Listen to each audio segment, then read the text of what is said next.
ആത്മീയ വഴികാട്ടി എന്ന ഈ ചാനലിലേക്ക് ഏവർക്കും സ്വാഗതം. കഴിഞ്ഞ വീഡിയോയിൽ പറഞ്ഞുകൊണ്ടിരുന്നത് ശരിയായ വിശ്വാസത്തെക്കുറിച്ചാണല്ലോ. മനുഷ്യജീവിതത്തിൽ വിശ്വാസത്തിനാണ് ഏറ്റവും പ്രാധാന്യം. ജീവിതത്തെ മനോഹരമാക്കുന്നതും നശിപ്പിക്കുന്നതും വിശ്വാസം തന്നെയാണ്. അതുകൊണ്ട് വിശ്വാസം ഒരിക്കലും അന്ധമാകരുത്, സത്യമാകണം. സത്യം നിങ്ങളെ സ്വതന്ത്രരാക്കും എന്നാണ് യേശുക്രിസ്തു പറഞ്ഞിട്ടുള്ളത്. നമ്മെ സ്വതന്ത്രമാക്കുന്ന സത്യം ഏതാണ്? നമ്മെ സൃഷ്ടിച്ച ദൈവത്തെ അറിയുക, അവിടുത്തെ ഹിതം ആരായുക, മനസ്സിലാക്കുക. അതെങ്ങനെ? അവിടുത്തെ ആത്മാവിലൂടെ അറിയുക. ദൈവത്തിൻ്റെ ആത്മാവിനെ സ്വീകരിക്കാൻ സത്യവിശ്വാസം കൂടിയേ തീരൂ. യേശുക്രിസ്തുവിനെ ഗുരുവായി സ്വീകരിക്കുന്നതിലൂടെ നാം സത്യവിശ്വാസത്തിലേക്ക് എത്തിച്ചേരും. യേശുക്രിസ്തു ആരെയാണ് പിതാവ് എന്ന് വിളിച്ചത്? ആ പിതാവാണ് എല്ലാവരുടെയും ഏകദൈവം.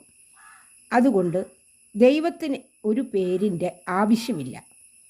ഈ ലോകത്തിലെ മതങ്ങളിലെ ദൈവങ്ങൾക്ക് പേരുണ്ട്. പല മതങ്ങളും ഉണ്ട്. മതങ്ങളിലെ ദൈവങ്ങളെല്ലാം തന്നെ പലതാണ്. ഹൈന്ദവ വിശ്വാസപ്രകാരം നാനാത്വത്തിൽ ഏകത്വം കാണുന്നവരാണ്. എല്ലാ ചരാചരങ്ങളിലും, മൃഗങ്ങളിലും, ഇഴജന്തുക്കളിലും, പുഴുക്കളിൽ പോലും ദൈവ ചൈതന്യം ഉണ്ട് എന്നുള്ളതാണ് അവരുടെ വിശ്വാസം. എന്നാൽ യേശുക്രിസ്തു പഠിപ്പിച്ചത് അങ്ങനെയല്ല. ദൈവ ചൈതന്യം മനുഷ്യരിൽ മാത്രമേ വാസം ചെയ്യൂ എന്നാണ്. ജോണിൻ്റെ ലേഖനത്തിൽ പറയുന്നു, ദൈവം വെളിച്ചമാണ്, അവനിൽ ഇരുട്ടുമില്ല. വെളിച്ചം എന്ന് അർത്ഥമാക്കുന്നത് ജ്ഞാനത്തെയാണ്. അറിവ് സ്വീകരിക്കാൻ മനുഷ്യർക്കല്ലേ കഴിയുക? ഒരു മനുഷ്യന് ദൈവ ചൈതന്യം ഉൾക്കൊള്ളാൻ വിശുദ്ധി വേണം. ഈ വിശുദ്ധി മനുഷ്യന് ജന്മസിദ്ധമായി ഇല്ല. ഓരോ മനുഷ്യക്കുഞ്ഞും പിറന്നു വീഴുന്നത് തന്നെ ജന്മപാപത്തിലാണ്. എന്താണ് ജന്മപാപം? മനുഷ്യൻ്റെ ജഡസ്വഭാവങ്ങളാണ്. പാപസ്വഭാവമുള്ള മനുഷ്യനെ യേശുക്രിസ്തുവിൻ്റെ ജീവാത്മാവ് വിശുദ്ധീകരിക്കും.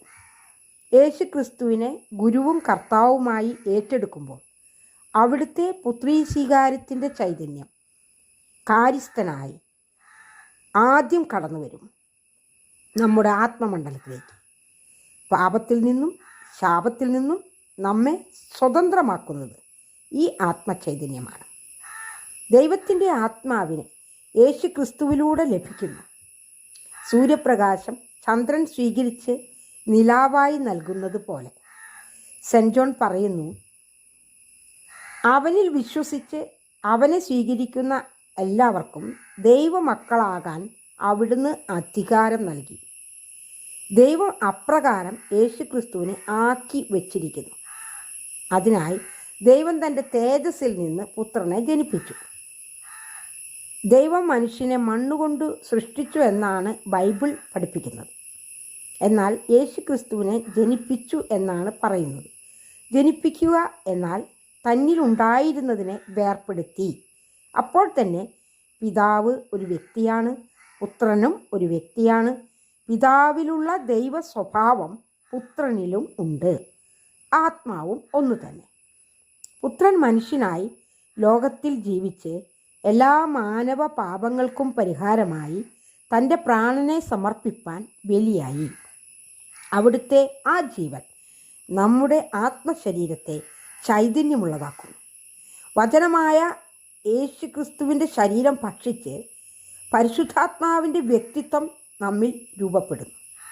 ഈ വ്യക്തിത്വം നമ്മെ സകല പാപങ്ങളിൽ നിന്നും ശുദ്ധീകരിച്ച് നമ്മിലെ ജഡസ്വഭാവത്തെ മരിപ്പിക്കുന്നു. പിന്നീട് ദിവസവും ദൈവ തേജസ് സ്വീകരിച്ച് ശക്തിപ്പെടാനും ഫലം പുറപ്പെടുവിപ്പാനും കഴിയുന്നു. സസ്യങ്ങൾ സൂര്യപ്രകാശം സ്വീകരിച്ച് ഫലം ഉണ്ടാക്കുന്നത് പോലെ എന്ന് സാദൃശ്യമായി പറയാം. പിതാവ്, പുത്രൻ, പരിശുദ്ധാത്മാവ്. ചിലർ വിശ്വസിക്കുന്നത് ഇത് 3 ദൈവങ്ങളാണെന്നാണ്. വേറെ കൂട്ടർ ഇത് 3 ഒന്നാണെന്നാണ്. എന്നാൽ ബൈബിൾ പഠിപ്പിക്കുന്നത് പിതാവാണ് ഏകദൈവം എന്നാകുന്നു. അവർ ഒന്നായിരിക്കുന്നത് ആത്മാവിലാണ്. യോഹന്നാൻ്റെ സുവിശേഷം 17:11 യേശു ക്രിസ്തു പിതാവിനോട് പ്രാർത്ഥിക്കുന്നത് ഇങ്ങനെയാണ്: പരിശുദ്ധ പിതാവേ, അവർ നമ്മെപ്പോലെ ഒന്നാകേണ്ടതിന് അവിടുന്ന് എനിക്ക് തന്നിരിക്കുന്ന നിൻ്റെ നാമത്തിൽ അവരെ കാത്തുകൊള്ളണമേ. ഇവിടെ നാം മനസ്സിലാക്കേണ്ടത് ആത്മാവിലും വചനത്തിലുമാണ് ഒന്നായിരിക്കുന്നത്. യേശുക്രിസ്തുവിലൂടെ നമ്മിലേക്ക് വരുന്ന ദൈവാത്മാവ് മുഖാന്തിരം നാമും ദൈവമക്കളാകുന്നു. എന്തെങ്കിലും ഒന്ന് ഒരേ ആകൃതിയിൽ ഒരുപാടുണ്ടാക്കണമെങ്കിൽ ഒരു ഡൈ ആദ്യം ഉണ്ടാക്കണം. അതുപോലെ നമ്മെ ദൈവമക്കളാക്കുവാനുള്ള ഒരു ഡൈ ആയി യേശുക്രിസ്തുവിനെ തൻ്റെ തേജസ്സിൽ നിന്ന് ആദ്യമേ ജനിപ്പിച്ചിരിക്കുന്നു. ചുരുക്കി പറഞ്ഞാൽ യേശുക്രിസ്തുവിലൂടെ നാമും ദൈവ സ്വഭാവമുള്ളവരാകുന്നു. നമ്മെ അങ്ങനെ ആക്കുന്നത് പരിശുദ്ധാത്മാവിൻ്റെ വ്യക്തിത്വമാണ്. പരിശുദ്ധാത്മാവിനെ കർത്താവായി തന്നെ ഹൃദയത്തിൽ സ്വീകരിക്കണം.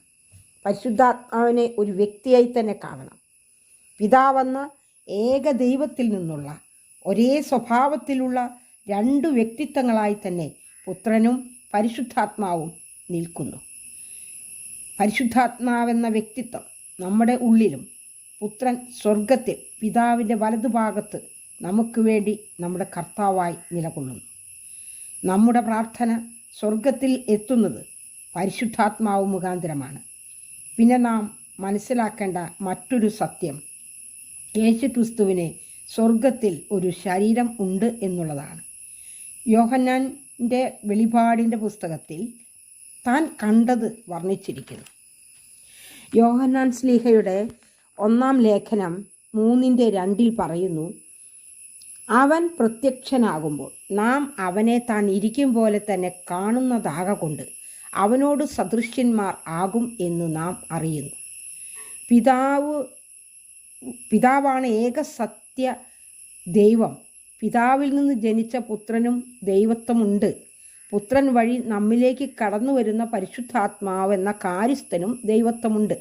കാരണം പുത്രനും പരിശുദ്ധാത്മാവും ദൈവത്തിൽ നിന്നാണ് ഉണ്ടായത്.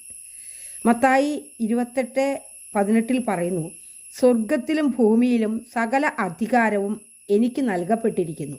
ആകയാൽ നിങ്ങൾ പുറപ്പെട്ട് പിതാവിൻ്റെയും പുത്രൻ്റെയും പരിശുദ്ധാത്മാവിൻ്റെയും നാമത്തിൽ സ്നാനം കഴിപ്പിച്ചു ഞാൻ നിങ്ങളോട് കൽപ്പിച്ചതൊക്കെയും പ്രമാണിപ്പാൻ തക്കവണ്ണം ഉപദേശിച്ചുകൊണ്ട് സകല ജാതികളെയും ശിഷ്യരാക്കിക്കൊള്ളുവിൻ. പുത്രന് അധികാരം ദൈവം കൊടുക്കുന്നതാണ്. അതുപോലെ യോഹന്നാൻ്റെ സുവിശേഷത്തിൽ ഇങ്ങനെ പറയുന്നു: പിതാവിന് തന്നിൽ തന്നിൽ ജീവനുള്ളതുപോലെ പുത്രനും തന്നിൽ തന്നിൽ ജീവനുണ്ടാകാൻ വരം നൽകിയിരിക്കുന്നു. അപ്പോൾ പിതാവ് തൻ്റെ ദൈവത്വം പുത്രന് കൊടുത്തു. ചിലർ പറയും, ദൈവത്തിന് എങ്ങനെയാണ് പുത്രൻ ജനിക്കുന്നത്? അപ്പോൾ ദൈവത്തിൻ്റെ ഭാര്യ ആരാ? എന്തൊരു വിഡ്ഢിത്ത! ദൈവം മനുഷ്യനാണോ? ഒരു സാദൃശ്യം പറഞ്ഞാൽ ഒരു ചെടിയുടെ കമ്പ് നട്ട് മറ്റൊരു ചെടി ഉണ്ടാക്കുന്നില്ലേ? അതുകൊണ്ട് അത്തരം ചോദ്യങ്ങൾക്ക് മറുപടി അർഹിക്കുന്നില്ല. പിതാവ് പുത്രൻ പരിശുദ്ധാത്മാവ് എന്ന മിസ്റ്ററി മനസ്സിലാക്കി തരണമെങ്കിൽ ദൈവം തന്നെ നമ്മോട് കനിയണം. അല്ലാതെ തിയോളജിയിൽ ഡോക്ടറേറ്റ് എടുത്താൽ പോലും നിർവചിക്കാൻ കഴിയില്ല. യേശുക്രിസ്തു പിതാവേ എന്ന് വിളിച്ച് നമുക്ക് പരിചയപ്പെടുത്തി തന്ന ദൈവമാണ് സകല മാനവജാതികളുടെയും ദൈവം. പിതാവിൽ നിന്ന് നേരിട്ട് ജനിച്ച ഏകപുത്രൻ മനുഷ്യനായി ഭൂമിയിൽ 33 വർഷക്കാലം ജീവിച്ചുകൊണ്ട് നമ്മുടെ പാപങ്ങൾക്ക് പരിഹാരമായി സ്വർഗത്തിൽ പിതാവിൻ്റെ വലതുഭാഗത്ത് നമുക്ക് വേണ്ടി മധ്യസ്ഥനായി വാഴുന്നു. യേശുക്രിസ്തുവാണ് നമ്മുടെ ഗുരുവും കർത്താവുമായിരിക്കുന്നത്. കർത്താവ് എന്ന് വെച്ചാൽ നമ്മെ ഭരിക്കുന്നവൻ. ദൈവം യേശുക്രിസ്തുവിന് ഈ അധികാരം കൊടുത്തിട്ട് തൻ്റെ സിംഹാസനത്തിൽ ഇരുത്തിയിരിക്കുന്നു. കർത്താവായ യേശുക്രിസ്തു ഇന്നും ജീവിക്കുന്നു. അതുകൊണ്ട് നാം ആരും ആയിക്കൊള്ളട്ടെ, എത്ര പാപിയോ ഏത് മതത്തിൽപ്പെട്ടവരോ ആകട്ടെ, ഗുരുവും കർത്താവുമായി സ്വീകരിക്കുക. ഒരു ശിഷ്യൻ ഗുരുവിന് സമ്പൂർണമായ സമർപ്പണം ചെയ്യണം, എങ്കിലേ ഗുരുവിന് ശിക്ഷണം കൊടുക്കാൻ കഴിയൂ. അതുകൊണ്ട് നമ്മെ പൂർണ്ണമായി കർത്താവിന് നൽകുക. ഒരു വ്യക്തിപരമായ ബന്ധത്തിലേക്ക് വരിക. നമ്മുടെ ഭാരങ്ങൾ, ദുഃഖങ്ങൾ, ബലഹീനതകൾ, ആഗ്രഹങ്ങൾ എല്ലാം ഗുരുസമക്ഷം പങ്കുവയ്ക്കുക. തീർച്ചയായും കർത്താവ് വചനം വഴി ഇടപെടും, അല്ലെങ്കിൽ ആത്മാവ് വഴി. എനിക്ക് പറയാനുള്ളത്, വചനമായി ബന്ധപ്പെടുന്നതാണ് കൂടുതൽ നല്ലത്. കർത്താവെ സംസാരിക്കണമേ എന്ന് പ്രാർത്ഥിച്ച് പുതിയ നിയമമോ അല്ലെങ്കിൽ ഒരു സമ്പൂർണ്ണ ബൈബിളോ അതിൽ നിന്നൊക്കെ വചനമെടുക്കാം. ബൈബിൾ മൊബൈലിലുണ്ടെങ്കിൽ വളരെ എളുപ്പമായി എടുക്കാം. യേശുക്രിസ്തു സ്വർഗത്തിൽ നിന്ന് നിങ്ങളോട് സംസാരിക്കും. നല്ല അനുഭവ പരിചയമുള്ളത് കൊണ്ടാണ് പറയുന്നത്.